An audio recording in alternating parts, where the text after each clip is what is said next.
শীতকালে গরম গরম আলু ঘাটি খেতে অনেক মজা লাগে। এই জন্য আজকে আমি আলু ঘাটি করব। আসসালামু আলাইকুম, আপনারা সবাই কেমন আছেন? আলু ঘাটিতে অবশ্যই সরিষার তেল ইউজ করবেন, এটা খেতে অনেক মজা হয়। আর সরিষার তেলে আমি কিছুটা পেঁয়াজ কুচি দিয়েছি, আর সাথে তেজপাতা আর গরম মশলাও ভেজে নেবেন। আর এক এক করে সব মশলা দিয়ে দেব। এখানে আমি ফার্স্টে রসুন পেস্ট, তারপরে আদা পেস্ট, জিরা পেস্ট দিয়েছি, আর সামান্য পানি দিয়েছি কারণ মশলাটা যেন না পুড়ে যায় এজন্য।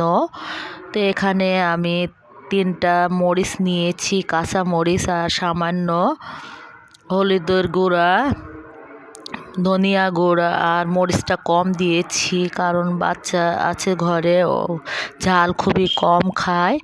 আর লবণ স্বাদ মতো, আর টমেটো কুচি দিলে এটা আরও মজা হবে, এই জন্য টমেটো কুচি ইউজ করেছি। আর এখানে আলুটা আমি ম্যাশ করে নেব। তো এখানে আলুটা আমি ম্যাশ করে নিয়ে মশলার উপর কষিয়ে রান্না করব, এই জন্য এখন আলুটাও দিয়ে দিয়েছি। আর একটু পানি দিয়ে কষিয়ে নিলে রান্নাটাও মজা হবে। এখানে সময় নিয়ে রান্না করবেন।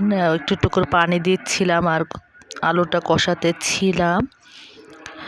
এই আলু ঘাটিটা কিন্তু আগে বিয়ে বাড়িতে অনেকে রান্না করতো, এখন কালের বিবর্তমানে সব কিছুই রান্না বদলে যাচ্ছে। আর এটা কিন্তু আপনারা ভাত অথবা রুটি পরোটার সাথেও খেতে পারেন। এখানে আলুটা শেষের দিকে আমি একটু ধনিয়া পাতা কুচিও দিয়েছি। তো আজকের ভিডিও এখানে শেষ। রান্নাটা ভালো লাগলে অবশ্যই কমেন্টে জানাবেন। সবাই ভালো থাকবেন। নেক্সট ভিডিও দিয়ে দেবো। আল্লাহ হাফেজ।